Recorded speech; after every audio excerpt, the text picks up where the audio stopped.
Man, XRP, it was close but not quite. Also, guess what? We fell to around $1.96, $1.93, and a level in the middle to lower $1.90s, which is a place we need to stay. We were able to keep it. We finally found out that New York's financial services had accepted Ripple stablecoin after we had a chance to rest. It's big, really big. In addition to that, we have a lot more to talk about. Now, without further ado, please relax and take a seat. Let's start at Bitcoin. $98,516 is up right now. In the past day, Ethereum has lost 64% of its value. XRP is making a huge comeback at $2.36, but USDT and USDC are both staying where they are, with 87% of the value coming in at $3,724 USDT. We've seen this item go as high as $2.42 in that area. All cryptocurrencies are now worth 6.43% more than they did yesterday. That $4 trillion number was still a long way from $3.5 trillion. Are we going to see 4? Will there be 4.5 trillion or even 5 trillion by the end of the year? We know that these markets can rise very quickly, but time is running out. Along with the new money that will soon enter these markets to help drive up prices, we also know how much money is in these stablecoins right now that can be used in these markets at any time. Blockchain, we're not quite done with the furniture yet. So, my goal of 108 to 115 would make it clear that Bitcoin is no longer a secret. Is it possible that there will be one last drop to that $90,000 level before we start to rise again and Bitcoin takes over and starts a full send? It's not impossible. I've been talking about $90,000 as an important place for Bitcoin for a while now. My eyes are still on it even though I know what I hold and where these markets are going in the end. So don't worry about it. It doesn't bother me. I'm happy that XRP is back above $2. Before going after the tough $270 range, I'd really like to see XRP rise and back to the $250 range. Once that is broken, we will have that runway and that road up and over $3. Don't forget that it's Wednesday night. What does that mean? On the XRP ledger, this is the first trade card game that has ever been made. I'm going to send you a nice email, make some NFTs, and give you a free starting deck. I had to send out about 6 more this morning after the first wave was sent out last night. The link to download the game is in the email, so you can get your card. Start playing with us. Some games that are like this are Magic: The Gathering, Pokemon, and Gods Unchained, which is one of the most popular Ethereum games. The field will be yours if you get there early and learn how to play. In fact, the game does have a built-in betting system. Right. Now, this is the XRP picture. This is how much XRP is worth in US dollars at Kraken. Please zoom out. This is the chart for 1 month.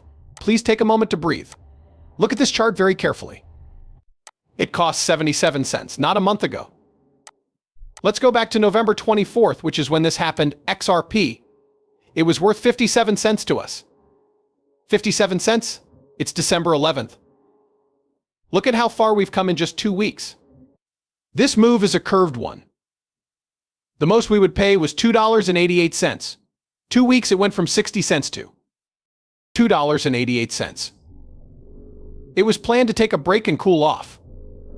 That has been talked about on this station. We told everyone. What comes next? Even so, there will be moving both up and down and sideways. We should be able to stay above $2 until the next big rise, which would put us between $3 and $5. What should I expect?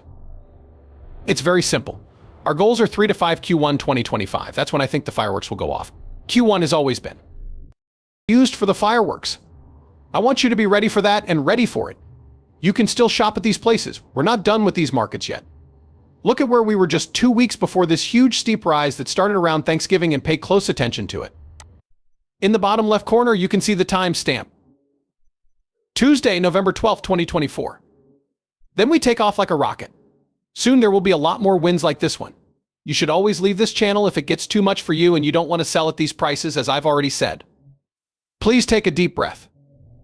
You also need to come back after the bull run has started. This is just the starter. The main dish is still not here. Derry Cardone is talking about what he thinks about the whole 60-minute Ripple scandal. He talks about Brad Garlinghouse and says, "I didn't say he did horribly, I said that they didn't get the boost that you might think the press stunt would give them." He didn't get very far as a boss at this level because of this. In 60 minutes, we talk about how to make the most of every chance or say goodbye. I am sorry. But this is what I really think. Let's think about this for a moment. The Real Talk with Brad Garlinghouse took almost an hour and a half. After choosing which stories to show, 60 Minutes picked a 13-minute one with Brad Garlinghouse. No matter what their story was, they made it up. Brad didn't have any effect on the end product. He did. The interview, like he would at any news organization, like a real pro, they changed it to make it fit their tastes and how they wanted it to be shown. That's all Brad has to say about this, and I don't think he's going to sit back. I think the media and news outlets will get back to work, and Mr. Eyes like Brad wants attention or a goodbye. The guy Brad Garlinghouse was sitting next to should not be forgotten. Yes, that is the head of the IMF. That is the head of the Saudi Arabian Monetary Authority. Yes, that is the head of the Hancock Monetary Authority. Christine Lagarde was in the front row, and the head of the BIs was over here on the left. Why was Brad Garlinghouse on stage? Do you want to talk about getting more exposure? Why did Brad come here? I believe he wanted to get as much attention as possible. We need to get past this, so the next part of the show will be the interview. One of these people is Monica Long. In a $3 trillion market use case, she is talking about Rulust, which will boost demand and make it easier for money to flow through XRP, which will speed up transfers. Don't forget that Ripple is now creating 20% of the USDC. What will happen if Ripple stops making 20% of USDC? That's my biggest worry. Does it fall below $1 and stop being a stablecoin, or can it stay pegged at $1? Who is going to take 20% of Ripple's share? That huge part was being worked on by Ripple. Ripple used to mint and trade in USDC, but now that we know it is backed 1-to-1, it's clear that they will stop doing that and start taking care of their own stablecoins. In a few years, the market value of US dollar stablecoins, or maybe more correctly, stablecoins in general, will likely be higher than $3 trillion. This is because demand will be affected by more factors, such as payment. Stripe just recently bought Bridge. This is a big payment company that is thinking about accepting stablecoins as payment. We talk about things like Ripple and have handled more than $70 billion in digital assets. Because of this use case, the market will need more stable currencies, which is likely to become a big trend. We also have the use case from our point of view. Clients have already told us they'd like to pay with safe coins. That's why we think we can be a great source. What do you think? Will the market grow, or will these two safe coins compete to get people to buy them? I think the market will get a lot bigger. Also, the Ripple US dollar has not been released yet. We are operationally ready, but we need regulatory permission more than anything else. You should know that the New York Department of Financial Services is in charge of that. They are looking over our application for trust. There you have it. Someone called you 3 trillion people, or the market use case. All of this is done through the XRP system. All of this will go through the record, making it easier to get money and making more money available.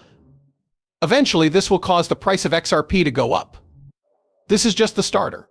Your treat and main course will come in 2025.